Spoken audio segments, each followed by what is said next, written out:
Bismillahirrahmanirrahim. Assalamualaikum warahmatullahi wabarakatuh. Alhamdulillahirrabbilalamin. Wassalatu wassalamu ala ashrafil anbiya'i wal mursalin Sayyidina Muhammadin wa ala alihi wa sahbihi ajma'in, amma ba'du. Pertama-tama, marilah kita panjatkan puji syukur kehadirat Allah Subhanahu wa Ta'ala atas nikmat, rahmat, serta karunia-Nya yang patut kita syukuri setiap saatnya. Dan tak lupa kita haturkan sholawat serta salam kepada junjungan kita Nabi Agung Rasulullah Muhammad Sallallahu Alaihi Wasallam, kepada para keluarganya serta para sahabatnya, dan semoga kita semua mendapatkan syafaatnya di yaumul akhir kelak. Amin ya robbal alamin. Pada hari ini kita sudah memasuki hari ke-6 Ramadan.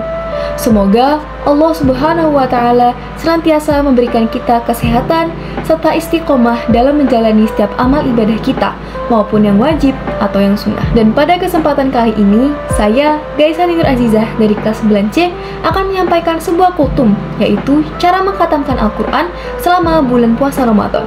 Seperti yang kita ketahui, bulan Ramadan adalah bulan yang sangat istimewa dan sangat spesial bagi kita semua umat muslim, di mana bulan Ramadan adalah bulan yang penuh ampunan serta penuh keberkahan. Dan amal ibadah kita di bulan Ramadan akan dilipat gandakan pahalanya. Salah satu amal tersebut adalah membaca Al-Quran. Bulan Ramadan juga diketahui sebagai nuzulul Quran atau turunnya Al-Quran, yang mana menjadikan bulan Ramadan bulan yang sangat tepat untuk membaca dan mengkhatamkan Al-Quran.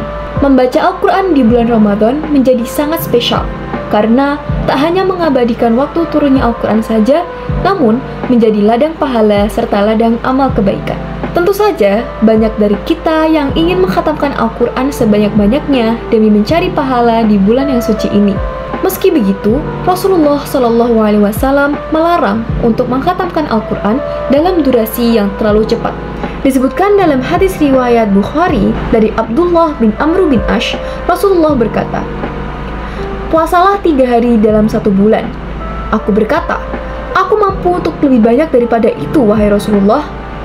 Namun, beliau tetap melarang hingga akhirnya beliau mengatakan, "Puasalah sehari dan berbukalah sehari, dan bacalah Al-Quran atau khatamkanlah dalam sebulan."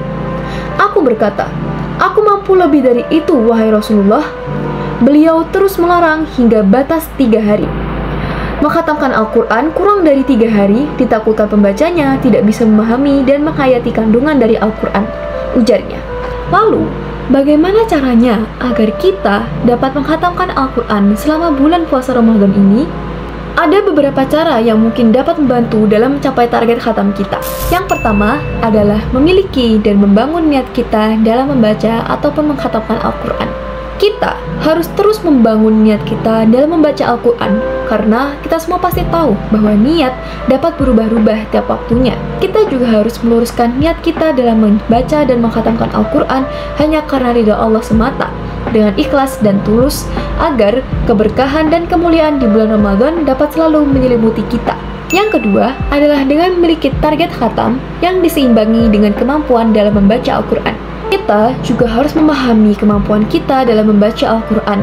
Apabila dalam waktu 5 menit kita hanya mendapatkan 2 lembar saja, maka kita harus menyesuaikan atau menjadwalkan waktu kapan saja kita harus membaca Al-Quran agar dapat mencapai target khatam kita. Tidak perlu tergesa-gesa dalam membaca Al-Quran, karena kita juga pasti harus tartil dalam membaca Al-Quran. Yang ketiga adalah mengusahakan untuk mendapatkan 1 juz setiap harinya. Bulan Ramadan kurang lebih berisikan 30 hari, yang sama dengan jumlah juz di dalam Al-Quran, yaitu 30. Maka dari itu, apabila kita ingin khatam minimal 1 kali di bulan Ramadan ini, maka kita harus mendapatkan minimal 1 juz setiap harinya untuk bisa khatam penuh 30 juz. Ini disesuaikan dengan jumlah target khatam kita. Apabila kita ingin khatam 2 kali dalam 1 bulan, maka setiap harinya kita minimal mendapatkan 2 juz, dan sebagainya. Yang keempat adalah dengan membaca sebanyak 2 lembar setelah sholat fardu atau sholat wajib. 1 juz di dalam Al-Quran biasanya terdiri kurang lebih sebanyak 10 lembar.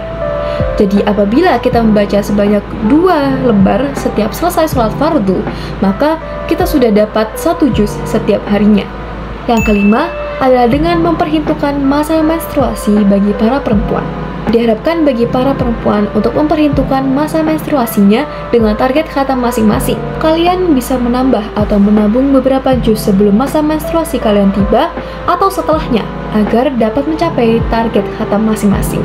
Yang keenam adalah menggunakan Al-Quran sesuai dengan kebutuhan kalian. Maksudnya adalah, apabila kalian ingin dapat membaca Al-Quran dimanapun itu untuk segera mencapai target khatam kalian, kalian bisa menggunakan Al-Quran yang kecil ataupun Al-Quran yang dibagi dalam setiap juz. Atau kalian bisa menggunakan Al-Quran yang memiliki tanda untuk mempermudah kalian dalam menandai target kalian. Kita juga bisa mendownload aplikasi Al-Quran di handphone kita untuk lebih leluasa dalam membaca Al-Quran dimanapun itu. Yang ketujuh adalah dengan mengikuti tadarus. Tadarus biasanya dilakukan dengan cara membaca bersama-sama atau secara bergiliran. Kalian juga bisa loh mengajak teman-teman kalian untuk bertadarus agar tidak jenuh membaca sendirian. Dengan cara ini, kalian dapat memeriksa bacaan satu sama lain dan mengingatkan bacaan ataupun target satu sama lain. Yang kedelapan adalah istiqomah. Kita harus selalu istiqomah atau konsisten dalam baca Al-Quran demi mencapai target khatam kita. Kita juga harus menjaga semangat serta konsisten di dalam diri kita dalam membaca Al-Quran agar tidak berhenti atau hilang di tengah jalan. Itulah beberapa cara yang dapat membantu kalian dalam mengkhatamkan Al-Quran selama di bulan puasa Ramadan. Tetaplah semangat dalam mencapai target khatam kalian, dan ingat bahwa Al-Quran harus dibaca dengan tertil dan benar sesuai dengan hukum-hukumnya, sambil memahami makna-maknanya. Dan jangan lupa untuk membaca doa khatam Al-Quran dan mengamalkan ajaran yang ada di dalam Al-Quran. Demikianlah kultum yang dapat saya sampaikan. Semoga kultum ini dapat bermanfaat bagi kita semua, dan semoga iman, takwa, serta semangat kita dalam menjalankan setiap ibadah kita semakin meningkat selama di bulan Ramadan maupun setelah bulan Ramadan. Terima kasih atas perhatiannya. Apabila ada salah kata, ucapan, maupun perbuatan, mohon dimaafkan. Akhirul kalam, billahi taufiq wal hidayah. Wassalamualaikum warahmatullahi wabarakatuh.